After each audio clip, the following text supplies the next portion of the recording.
Welcome to the Verdict Zone, where we dive deep into the stories that challenge our sense of right and wrong. Today's case is a fascinating journey from the sting of betrayal to an unexpected moment of human connection. We're calling it the unlikely connection. Now, this isn't just another story about infidelity. It's a layered exploration of pain, the pettiness it can inspire, and the profound, surprising moments that can unfold when we're forced to see the real person behind a stereotype. Imagine this: you come home, and the life you've built with someone you thought was your dedicated paleo-obsessed partner, the person you trusted implicitly, shatters in an instant. That's exactly what happened to the woman at the center of our story. She walked in on a scene that confirmed her worst fears. And what did she see on the counter? Next to the remnants of this betrayal, the evidence of his hypocrisy, a blatant disregard for the life they supposedly shared. In that moment of pure shock and blinding hurt, instinct took over. Her eyes landed on a pair of designer jeans, clearly not hers, discarded in the chaos. In a split-second decision, fueled by a cocktail of anger, hurt, and a desire to reclaim some semblance of power, she grabbed them. It wasn't a calculated plan. It was a spontaneous, almost primal act of petty revenge. She took the jeans and left, a tangible piece of her partner's deceit clutched in her hand. In the days that followed, as her now ex-boyfriend desperately pleaded for their return, those jeans became a symbol. They were her trophy of his betrayal, a weird, tangible reminder that what she had lost was real and that her pain was valid. Holding on to them felt like holding on to the last shred of control in a situation where she had none. She refused to give them back. Every text from him begging for the jeans was another small, hollow victory. But then, everything changed. A text message arrived, but it wasn't from her ex.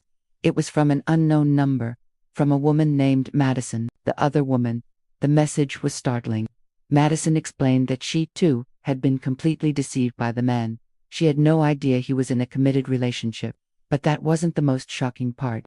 She pleaded for the return of the jeans, not because of their monetary value, but because they had profound sentimental value. They were one of the last gifts she had received from her father before he passed away. Suddenly, the entire narrative shifted.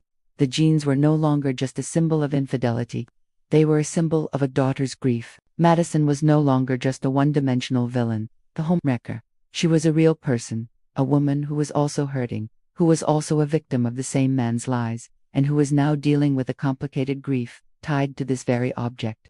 This single text message forced our subject to confront her own story. The simple black-and-white world of her anger began to dissolve into shades of gray. She was faced with a choice: hold on to the jeans as a symbol of her rightful rage, or perform an act of kindness for someone she had every reason to hate. Over the next 15 minutes, we're going to unpack this incredibly complex emotional journey. First, let's analyze that initial act. Taking the jeans, was it a justified, symbolic reclaiming of power in a moment of utter powerlessness? Or was it, as some might argue, simply theft born from anger? When we're hurt so deeply, where is the line between a cathartic act and a harmful one? This wasn't just about a piece of clothing. It was about taking something back, about inflicting a small, material inconvenience to mirror the immense emotional devastation she was experiencing. In that moment, the jeans represented the other woman, and taking them felt like a way to assert dominance over a situation that had left her feeling small and discarded. But the real twist, the heart of our story, is Madison's message. This is where the narrative splinters. The message doesn't just ask for the jeans back, it reframes Madison entirely. She transforms from an antagonist into a fellow victim, a complex person dealing with her own layers of grief and poor judgment. Think about the courage it must have taken for Madison to send that text. She was reaching out to the woman her new partner had betrayed, making herself incredibly vulnerable, all for the sake of an object tied to her late father. This pivotal moment forced our subject to look in the mirror. Her narrative of being the sole, righteous victim was now complicated. Could she continue to see Madison as just the other woman, a faceless extension of her ex's betrayal? Or did she now have to see her as a person, someone grieving, someone tricked, someone who was, in a strange way, on her side? This is a fascinating psychological dilemma. The anger she felt was real and justified. Holding onto the jeans was her way of processing that anger. But now, returning them would mean acknowledging a shared humanity with the person she blamed for her pain. It would mean choosing empathy over anger. To help us understand the complex emotions at play here, We spoke with Dr. Anya Sharma, a clinical psychologist who specializes in relationship trauma and ambiguous loss. She explained that when we experience betrayal, our anger often needs a target. When the primary source of our pain, in this case, the cheating boyfriends, is someone we loved, it's incredibly difficult to direct all our rage towards them. The emotional conflict is too great.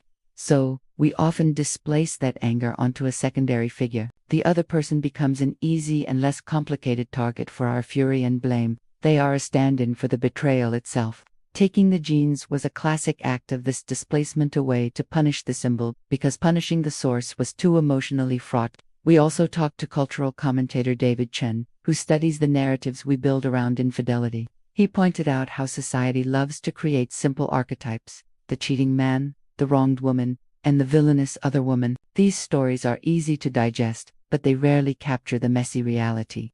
Madison's text shattered that simple narrative. It forced a confrontation with the uncomfortable truth that life isn't a movie with clear heroes and villains. Sometimes, there are just multiple people who have been hurt by one person's selfish actions.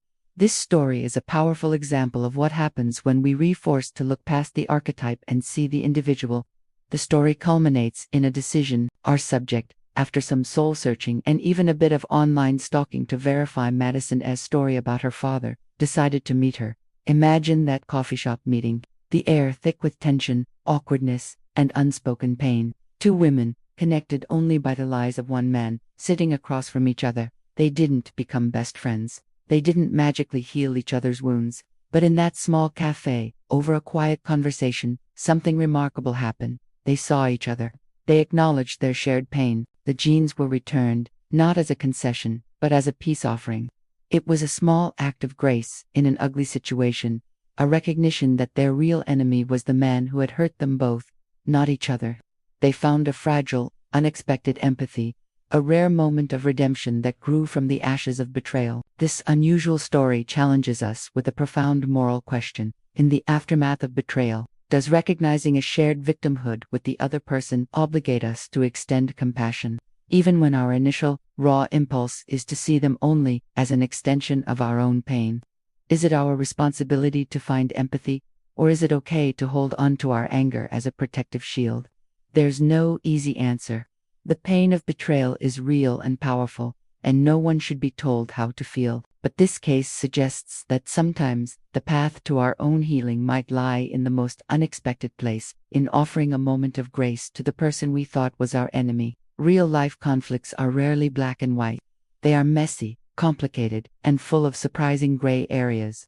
If you're fascinated by these gray areas, where pain meets unexpected humanity and simple verdicts are impossible, then you need to be part of this conversation. Join us here at the Verdict Zone as we continue to explore the stories that surprise us, challenge us, and ultimately reveal the complexities of the human heart. Subscribe and hit that notification bell so you never miss a case. It's time to explore the gray areas. Subscribe now. Thanks for watching.